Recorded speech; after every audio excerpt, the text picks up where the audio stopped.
To celebrate the launch of the Hood podcast, I am treating myself to a new piece of sparkle, which feels like the perfect moment to talk about a brand that truly understands how women buy jewellery for themselves. Laura Bond is confident, thoughtful, and beautifully judged. The designs are delicate, but they don't disappear. They're made to be worn every day, not saved for best.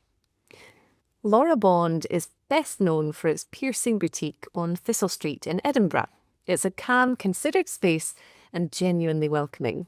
Many women take their daughters or teens there for their first piercings, and the experience feels reassuring rather than intimidating. The full collection is also available online, which makes it easy if you already know what you want. What I love most is the idea of jewellery as a marker moment. Something chosen for yourself, by yourself. Not about waiting for an occasion or permission, but about marking time, confidence, or change. Laura's campaigns reflect that too. Real women, real ages, real life. It feels honest and very modern. Which ties in perfectly with today's guest, Karen Mason. Karen understands the quiet power of enhancement. How a few well-placed details can lift a face and change how you feel. Jewellery as part of how you present yourself, just like makeup, hair or clothes.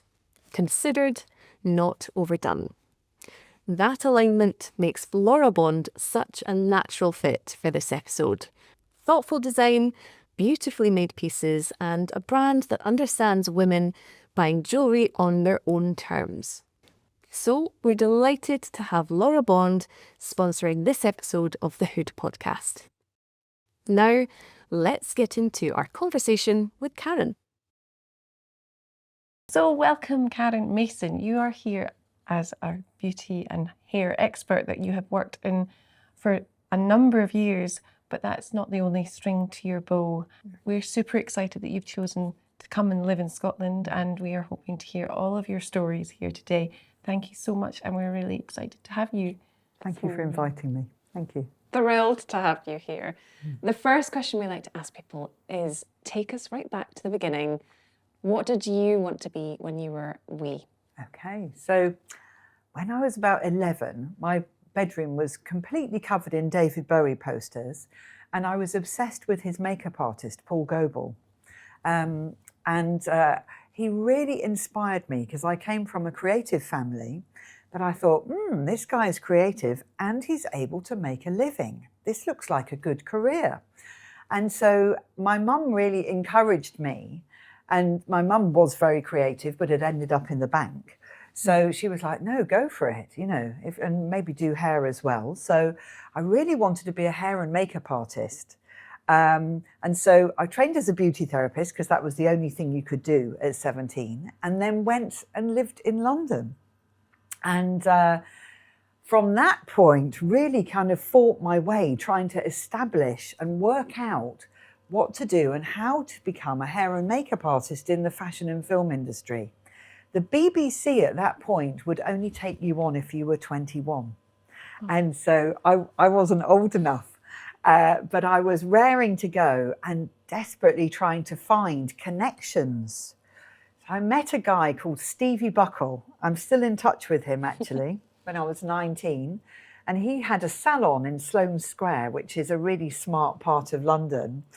And I think he could see my enthusiasm for doing makeup and working in that whole industry. And so he used to get me in on his shoots. And he was somebody that really supported me. I just needed that one person to say, yeah, you're actually quite good at this. And this was an age that I'm assuming it was the pre-digital era. Yeah. So you had to be top of your game. You had to be very good at painting because there was no retouching. It didn't exist. And so you would shoot on film and that was it. Whatever was there, you had to be kind of bringing good work and really know what that you were doing. So yeah, it was a great grounding and a great training. And you obviously had that drive that, to succeed, and you've done exceedingly well. But as you said, having those few key people believing in you must have been a confidence boost. Absolutely. Well, definitely. And phoning my mum crying, which I used to do with the payphone, you know, where you put money in, having to put the coins in and say, oh, don't think I can do this. So it was so hard to make money. And I didn't come from any money. And so living in London was really, really difficult to pay the rent. It was £50 a week at that point, which now seems like nothing. But at that time, it was a lot of money. And I used to phone my mum crying and say, I don't think I can do this. And it was so hard. And I was working as a cleaner, working in Harrods linen department, working at McDonald's. I did everything. And my mum used to say, well, I don't know what you're going to come home to. Do you want to work in the bank? You need to keep going. Just keep going. And what was the first job that you really thought, I'm breaking through here, I've got this? Well, Stevie Buckle got me an agent called Artistic License. They were my first agent and they were really encouraging. And they started to get me some good work. And one of those main jobs that I got was to start to work with not only the Bee Gees, but also Genesis. Wow. Genesis. I was just thinking about all of that time with David Frost, who used to, really brilliant interviewer. And for some reason, and again, these incredible memories of driving around in his Bentley, which was hilarious because I was like really young. I was like maybe 21, 22. And he would say, no, I want Karen Mason on the job. And I think it was really because I was so young and very, very enthusiastic and very kind of just keen to kind of get involved. And then you went on to do some magazine work. Yes. Your CV includes like working with Kate Moss. That's right. Can you tell us a little bit more about that? That was for L'Oreal. That was a commercial actually for L'Oreal. Okay. Cara Delevingne, did some beauty shots with her. And really across the board, I've worked with Vogue, Brides, Harper's Bazaar. I think one of my favourite ever magazines to work for was Italian Vogue. Because the editor, the beauty editor of Italian Vogue was so free and so kind of, it was in a time when advertising was still very creative. It wasn't just about money. And so we'd go in there and we'd try different things out. We had the opportunity to, what I used to do, I used to call it splitting the face. So we'd do a test, you know, half the face, should we do that or should we do that? And you had the time to be creative. And she particularly allowed me to be creative, which pushed the work forward. Who was the editor at this point? I knew you were going to, and I think her name was Franca. I'm pretty sure that it was Franca, yeah.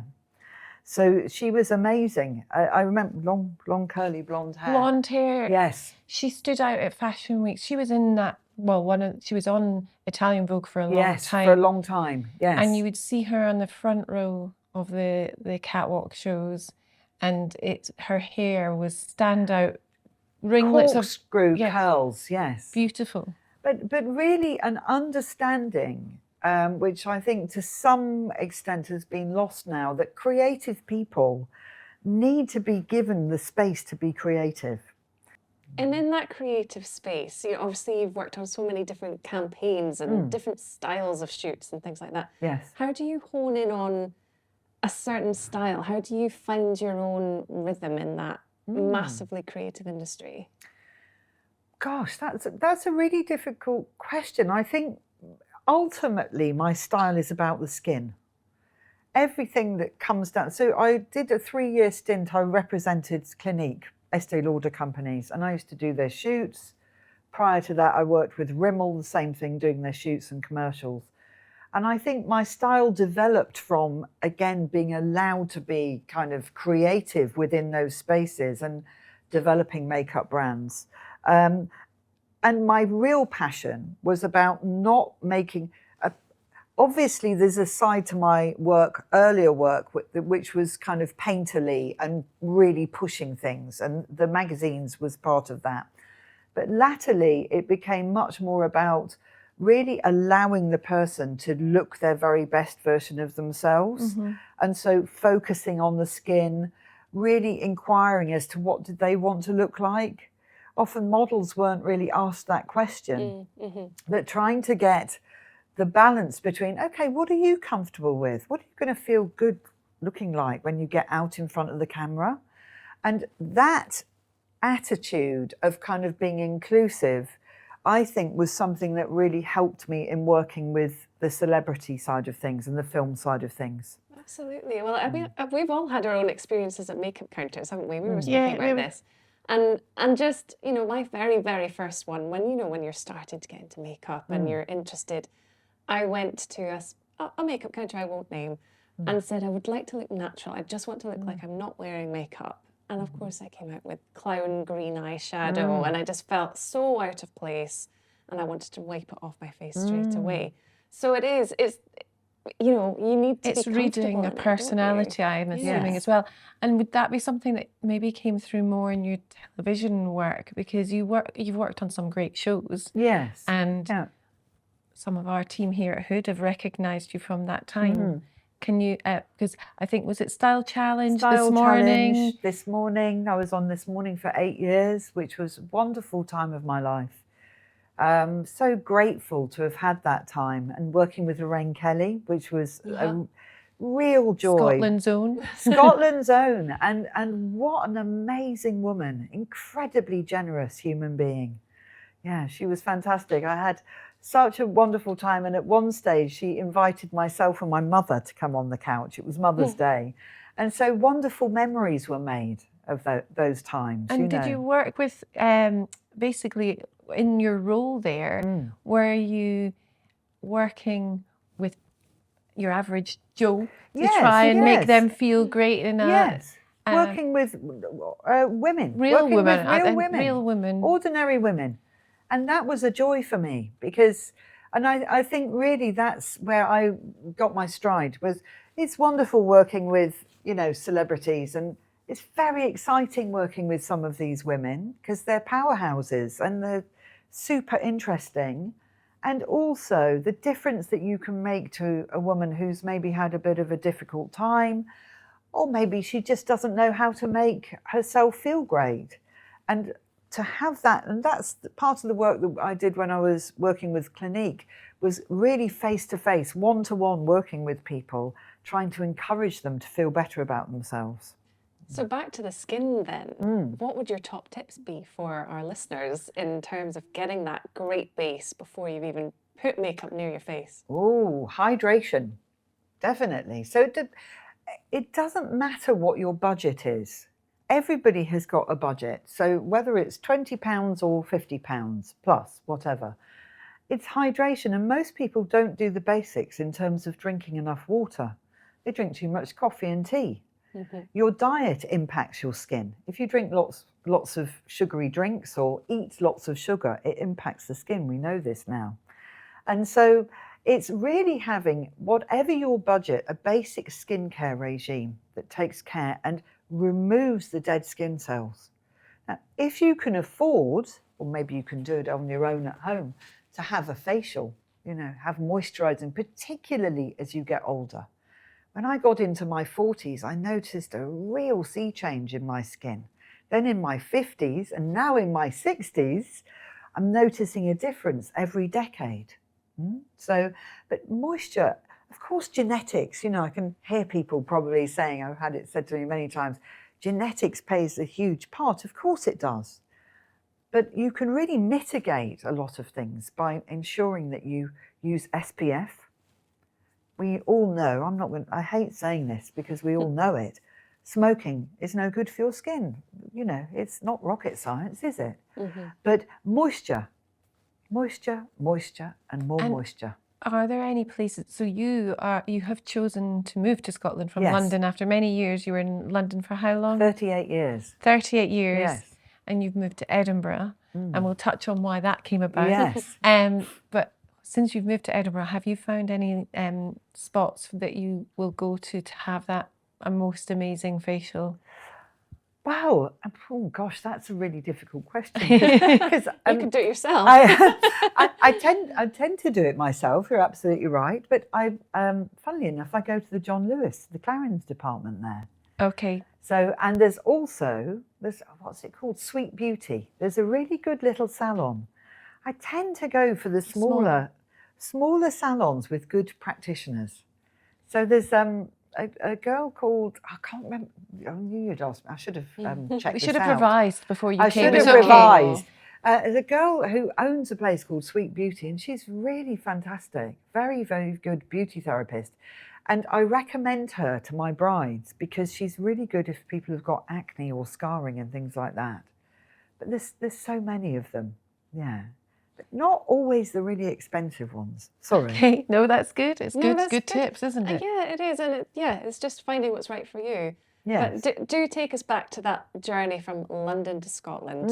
Why did you make that shift, and what time in life was that for you? Oh, that was a very difficult and very painful time of my life.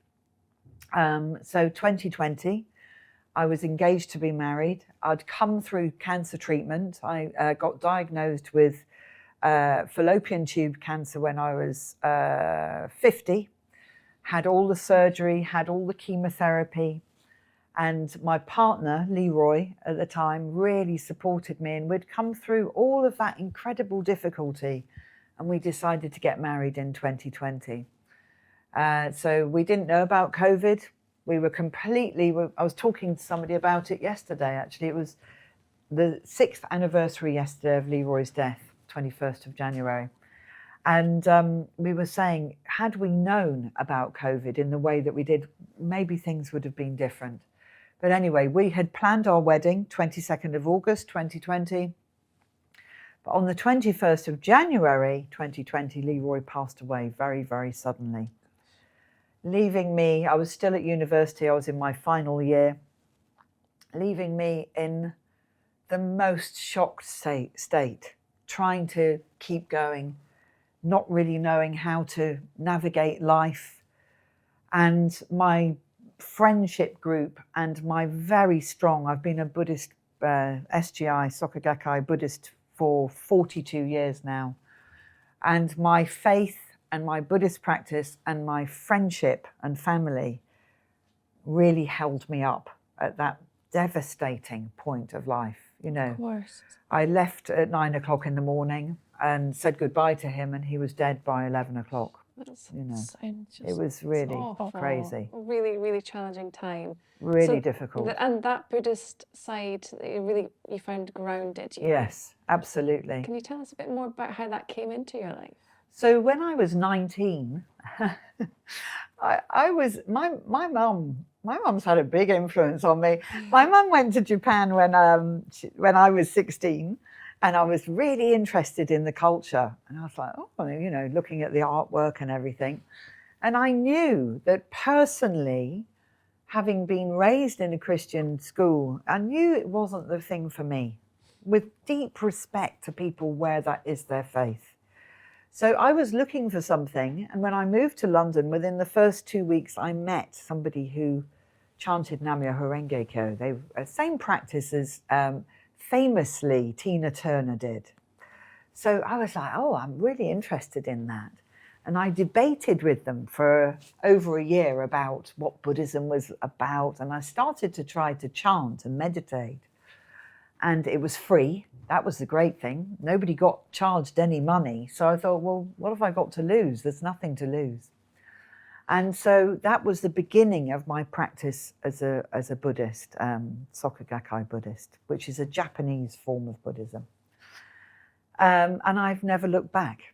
And my mentor in life was a man called Daisaku Ikeda, who passed 3 years ago now, I think, 2-3 years ago.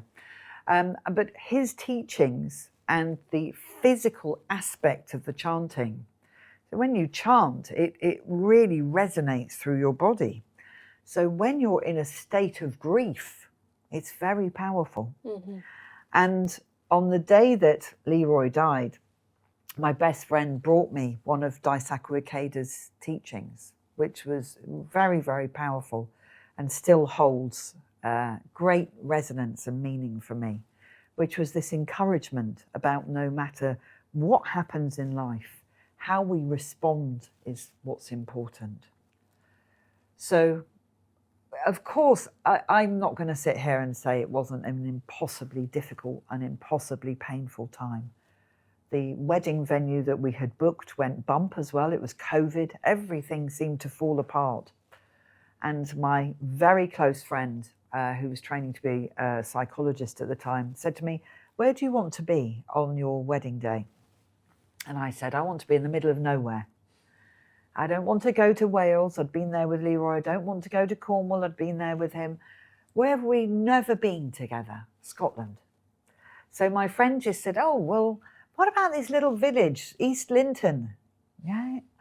And I was like, "I don't care where we go." So anyway, long story short, we drove to East Linton to stay in Middle Cottage for 2 weeks in August in 2020 to get away from it all. And of course, because we were in that side of, East Lothian, I was then driving into Edinburgh to have a look at Edinburgh and to try to spend our days processing what was going on, trying to sit with, and I'll be honest, drinking a lot of rosé wine to get through this process. And just trying to sit with the sadness, actually, that I was feeling. But as I drove into Edinburgh, I started to think, I'm not sure that I want to stay in London. Leroy had gone. A lot of things were changing with COVID. London had become more violent and more challenging to live in. And I had remarkably, I had managed to finish my degree, again with... In amongst all of that. I remember saying to my supervisor, very important point, I said, "I don't think I can do this. I don't think I can get through it." And she said, "You can, and I'm going to stand by your side." You see, again, having one person support you, just really sitting. Gives you that little bit of extra power that you Just need to keep extra going. power. Yeah. Put that one foot in front of the other just at moments where you're not quite sure that you can keep doing that. Absolutely. When you feel like everything is falling apart.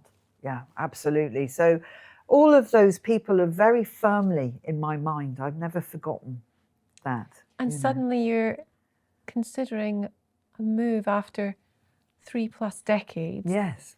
Yeah. To a place that you don't really know at all. No, didn't know at all. Didn't know at all. But I went up to an artist on Leith Walk, actually, and I said, "Oh, what's it like here?" And she said, "Oh, it's great." And I was like, "Yeah, it feels great." Laura Bond jewellery isn't saved for special occasions. It's designed to mark moments, tell stories, and bring a sense of joy to everyday life. Each piece is created as an expression of the person wearing it, with that thinking shaping every design decision. The brand is best known for its delicate, decorative ear piercings and has earned a strong reputation for expert ear styling. Collections are imagined and designed in Edinburgh by founder Laura, with an emphasis on distinctive design, ethical production and fair pricing. Crafted and responsibly sourced, the jewellery has a loyal global following.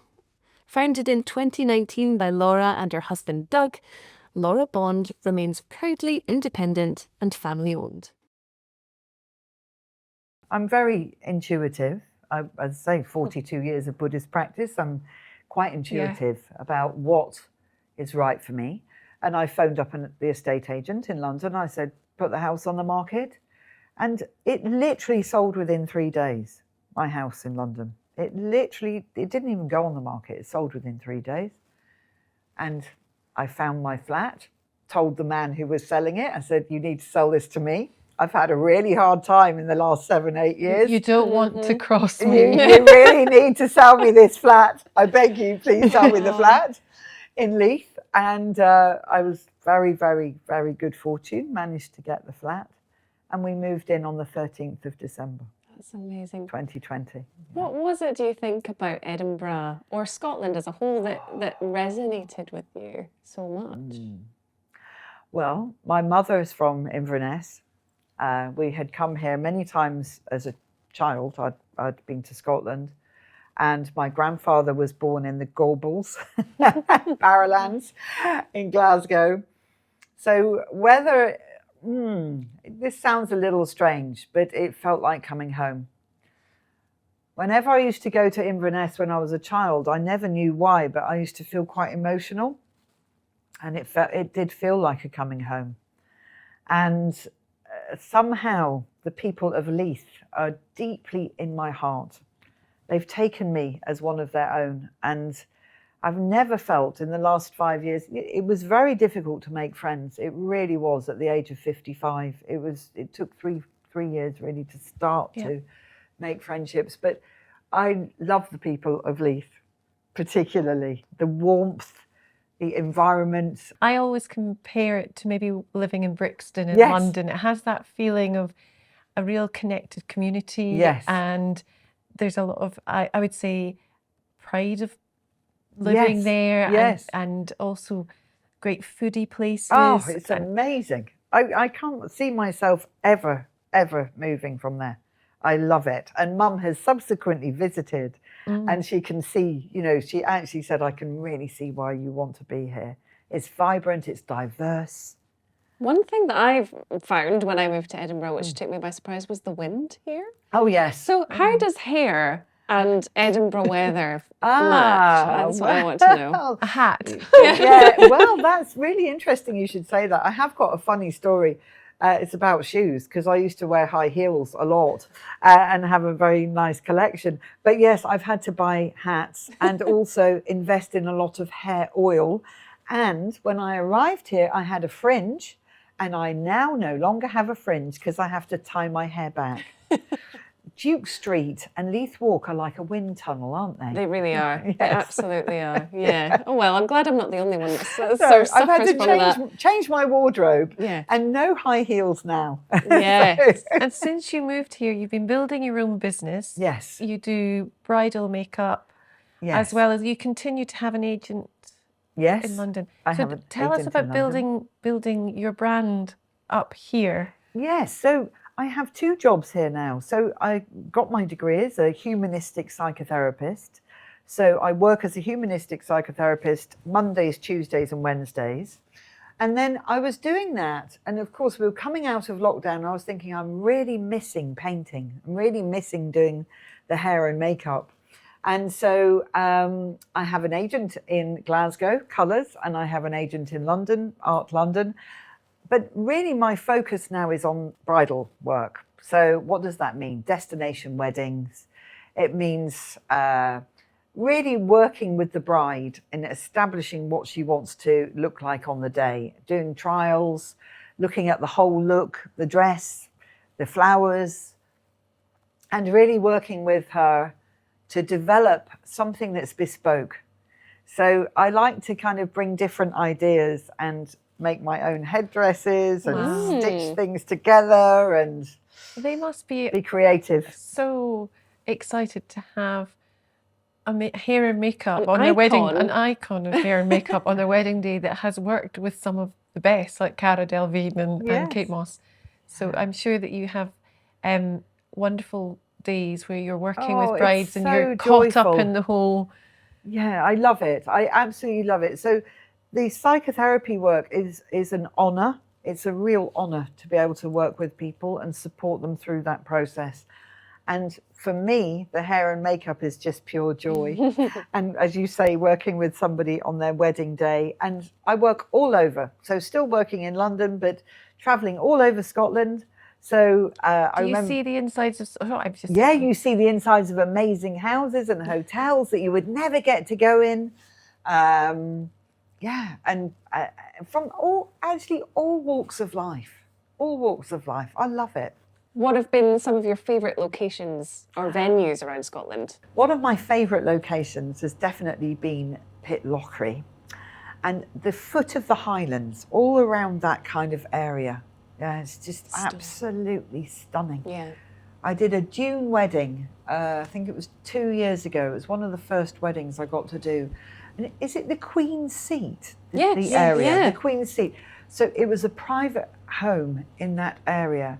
And I literally was in tears as I was driving to this location, thinking, I used to drive for 2 or 3 hours in the morning in London, across London to go to a film set. Wow. And now look where I am, this spectacular country, where I'm working. It's a blessing, you know. Dundas Castle, Winton Castle, working at the Balmoral, working at the Caledonian, all these amazing locations. Yeah. And all over. Presumably also facing the elements. Yes. Sometimes. How do you, because I spend a lot of time outdoors with makeup trying to avoid it going down my face. What are your top tips for making you fresh for all day out in Scotland? Well, using, again, skincare is always my starting point, and then using a primer. Ah.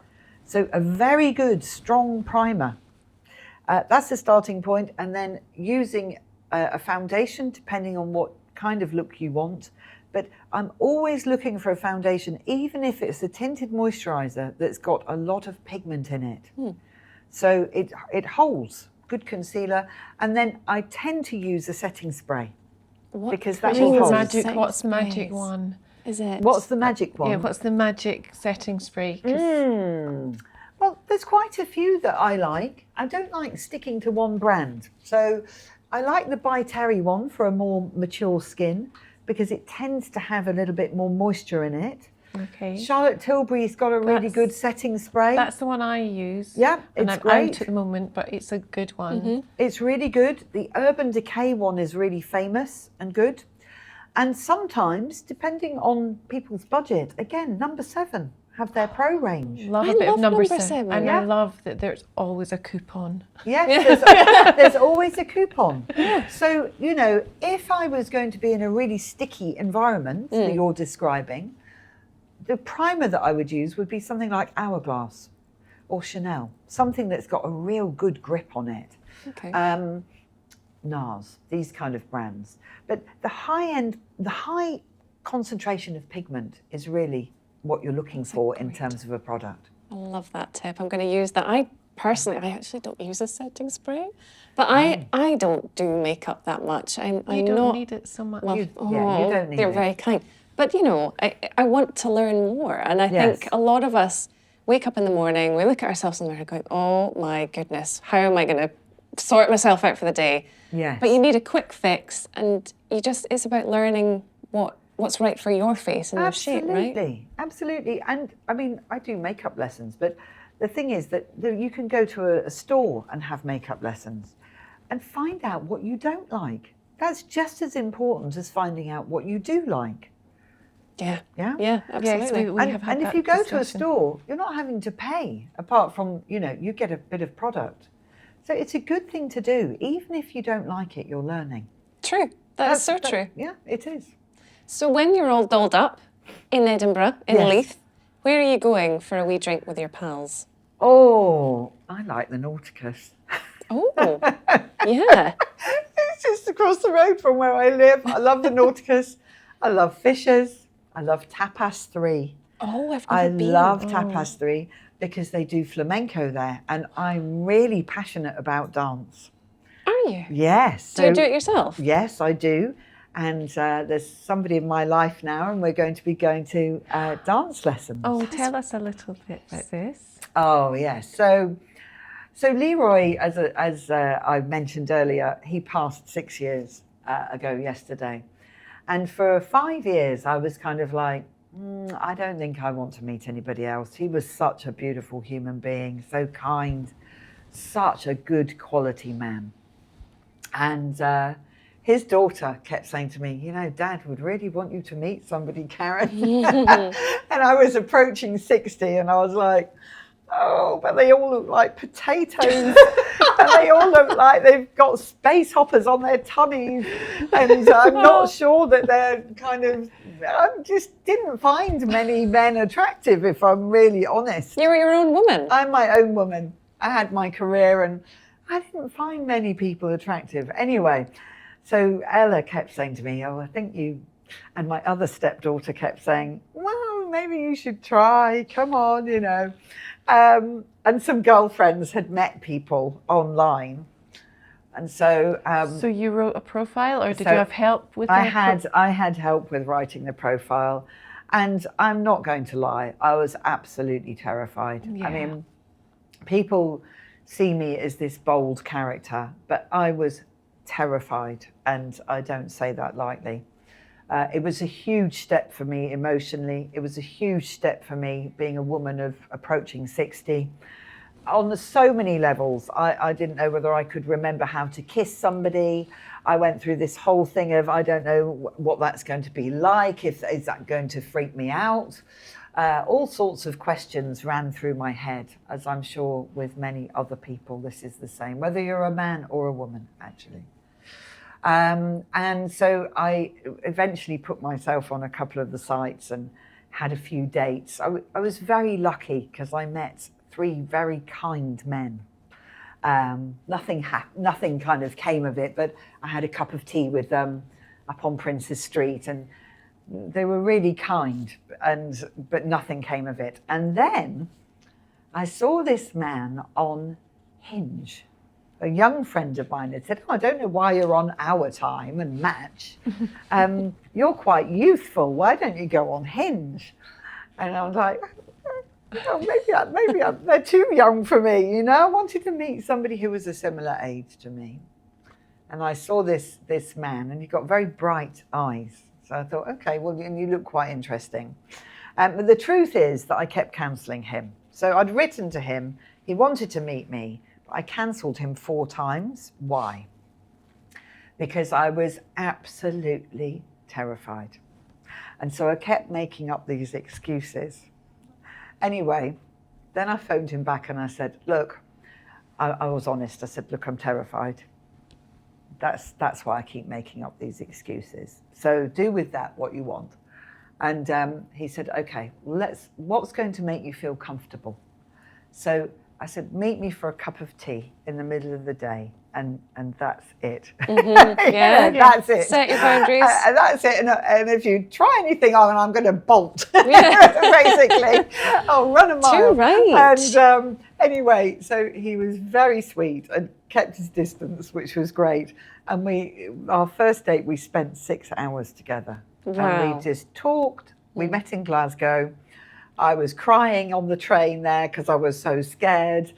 And this woman was saying, "Are you okay?" And I'm like, "Yeah, I'm just going for a first date. I'm absolutely terrified." Usually after you were crying. And she said, no, you're going to be all right. You're going to be all right. Anyway, so I met Alan, and he was super kind and super patient, and the rest is history. And we're getting married next year. Congratulations. That's lovely. He's the one. He's the one. That's wonderful He's the news. one. You've Yeah. come around this whole journey to get, do you know, it's kind of like it was meant to be. Definitely. You and him were just meant to meet at the right time, right? We absolutely were. And is everyone, your stepdaughters, Yes. they're all on board? everybody is so happy. Great. And Alan's coming to meet my family again for the second time in February now, and just trying to bring everybody together. But I think Fantastic. everybody's just delighted because they knew I was really scared. And yeah, it took me a long time, cancelling him 4 times. I don't know how he put up with me, really. Because you were an excellent prize at the end of it, that's why. Bless you. Absolutely. Bless you. So when you're on your way to that date, Yes. we like to ask this question too, don't we? yes. About one item, whether it's a lippy pair of shoes, maybe not Yes. heels anymore, as you said. Yes. What is that one thing that gives you confidence? Yeah, I have a brooch pin that I wear. It's a dragonfly that I normally wear. I don't have it on today because this fabric doesn't take it, but it's a dragonfly. And I always wear that. Yeah, it's a piece of jewellery that's very, very dear to me. Sentimental. That Very sounds sentimental. lovely. Yes. And it's seen you through a few. It's seen me moments. through a lot of moments, and it was given to me by Leroy, actually, and it's got a lot of significance. And I think what's really powerful for me is that I was terrified about explaining my love for Leroy to Alan. And actually, he's just been so accepting of my past. He's got a past, and I've got a past, and it's lovely to have met somebody that acknowledges that. We all do, don't we? Yeah. And I think that's, again, what we're learning through this podcast is, every single woman and man has a background. It's not an A to B journey. No. But you've got to find joy in those highs and lows, haven't you? Yes, yeah, and don't expect men to know everything. That's a real learn for me, is just be honest. I just thought, I've got nothing to lose. I'm just going to have to put all the cards out on the table here. And if you like me, you like me. And if you don't, you don't. And I'm okay with either option. Yeah, absolutely. I think a lot of people can relate to that and will enjoy hearing that from you. It's an encouraging story from you that will resonate, I believe. Thank you very much. Feel the fear, but go for it anyway. That's the motto. That's absolutely right. Oh, what a pleasure speaking with you. Thank you so much for taking the time. So much. Thank you, ladies. It's been a pleasure, and thanks for inviting me.